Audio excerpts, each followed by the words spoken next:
morning I started downloading some information that I want to share with you, and it's not new information, but it got organized a little differently for me today, so I want to just share it. It's totally applicable to family constellations. It sets a tone for how to create how to be in the field of energy in the family constellation. And it started last night. I was actually at Malia's wonderful party, and I was talking to a lady, and she said, somebody mentioned family constellations, and they looked at her and she said, no, I haven't been called to those yet. And I found that interesting because within like 2 minutes she started talking about this thing that she's trying to do that has been going on for about 8 months that hasn't happened. And that is selling a house. And I was like, wow, that's really interesting, you know. And you can look at it from the perspective of she doesn't know how to apply family constellations, maybe, right? So that's one option.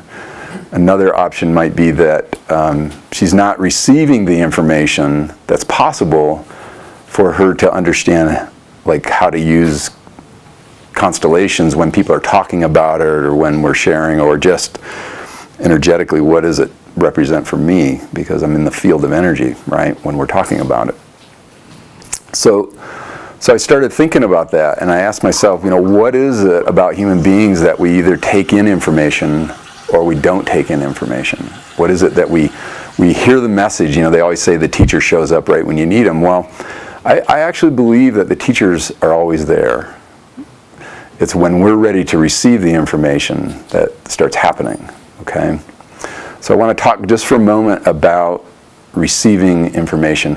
Could you verify that that's recording? Just the red dots on. I have a short memory sometimes. Okay. So it occurred to me there's several things that are happening in the field of energy that I'm trying to create when we're doing constellations. One of them is creating a field of stillness, of quietness. So we're available to receive the information, we're available to hear the information that's coming through, and most importantly, to feel the information.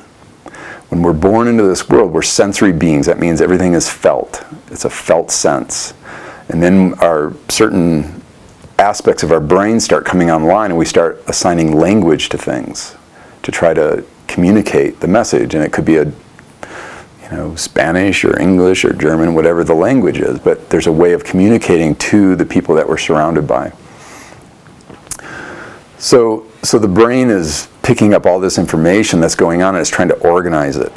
And in the first few years of life, that information gets stored in the implicit memory system.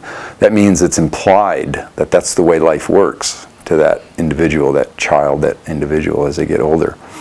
And this is the key to what starts showing up later in life when we don't understand why things keep turning out the way they turn out, whether it's through a relationship, a job, securities and insecurities, whatever it might be.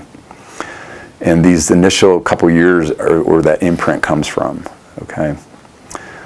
Now, the amount of energy that we feel to those experiences will be symbolized by our ability to manage that energy.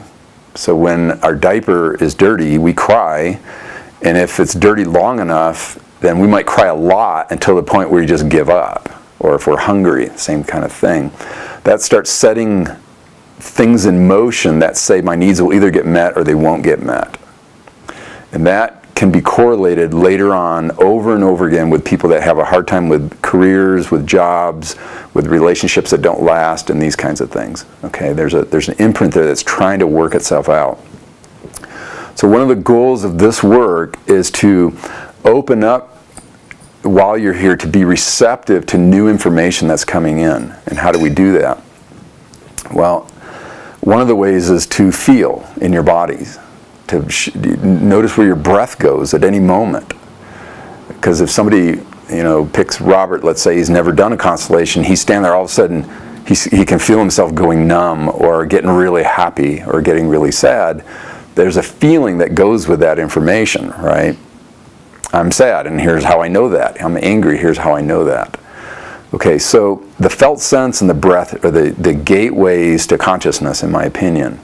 And I think other angles like yoga and whatever would agree with that. It's no different in family constellations. So when you're being a representative, you want to pay attention to where are my thoughts right now? Where are they going? Are they fluttering off? Am I present with my experience? Do I feel the feelings I'm feeling? Do I sense, where my breath is and what sensations are showing up? That's the first layer. And then the other piece is ask, and this isn't so much here today, this will happen more in your everyday life. Question to ask yourself is well, first notice you're having an experience, and then ask yourself the question, how am I contributing to this? Now, that can be, I'm adding words that make it better or worse, especially if you're unhappy about the current situation you're in, or somehow the way I'm perceiving it and the way I'm managing it in my mind is organizing it in such a way that it's causing me to be resistant to that person or to that experience. Now, the key is to discerning between when is that a healthy thing to do and when is it in the way. Right? Because if somebody's verbally abusing us, we don't want to sit there and be a punching bag to that. On the other hand,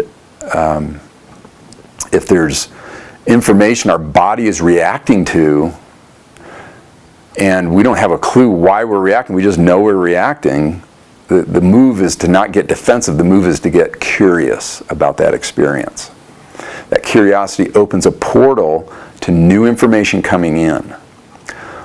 All of trauma and all the work I've done in somatic experiencing and some of these other body-centered approaches, if you really dissect what's happening in the interaction between the therapist and the person they're working with, is we're trying to slow the information down enough to reprocess it and to reorganize it in the body so we can manage it. Remember I said at the beginning that the activation and regulation, like my diaper needs to be changed or I'm hungry. If somebody comes and does that, fixes that, then I calm back down. So think of it as energy rising, energy falling, energy rising, energy falling. And after a while, we get to learn how to do that ourselves, okay, without the coping mechanisms. Okay, because coping mechanisms just suspend it. Just kind of holds it in place. And then later what happens is that starts, the coping mechanism starts wearing out. You've heard of midlife crisis? That's what that is. Okay, it's these unconscious coping mechanisms that are starting to like fall apart on us, and we start, I believe our soul wants to express itself, so it starts moving information through us to reveal so we understand where to go next. And we may have several years, depending on our ability to navigate, we may have several years of trying to process and get through those old memories that are trying to get reprocessed. So we know this now. It's not a secret. Many of the leading therapists in the world have known this for a long time, and the rest of us are now really getting it. I've known it for about 10 years, but I'm really integrating it a lot, even in my own life now, more than ever. And it absolutely applies to constellations because you'll see it happening in a very condensed period of time. Okay, it's a rapid process. So the takeaways I want you to get is how do I stay open to new information in the moment, not only here, but in my life? How do I stay open to that? And then what do I do with that information? How do I orient, that's the key word here, how do I orient myself in that moment to receive the information while I'm not getting too triggered or too activated? And therein lies the work.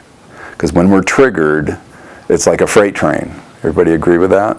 You know, it just starts coming on strong, and we need a way to see that in slow motion, to organize it differently, to really interrupt that. And that starts giving us our power back, okay? So let me just check to make sure I covered all the angles I wanted to talk about with this, because it's a really important aspect of what we're learning here. Yeah, so just to reiterate, what information is coming in? What am I shutting out right now, or where am I resistant? And here's a rule of thumb. Anytime you think the other person's wrong, just know you're being defensive. It's that simple. Okay? So you can just say, oh, look at that. I'm like wanting to be right now. I'm pushing back. And anytime, I don't care what it is, anytime that happens, just know you're being resistant to new information coming in. You don't have to agree with them. Don't mix the two up. I'm just asking you to take on a perspective and say, so let me get this straight. So you're thinking this way. Oh, wow. And then you dialogue until you either say, great, you can keep thinking that way, and I believe this way. But no one gets to be wrong, hopefully, in that situation, right? That way you're training your mind to be open moment by moment, and that is the goal. That's consciousness. Okay? So the skill is to practice openness all the time. Like, where am I resistant to the moment, right in this moment? Does that make sense? Yeah.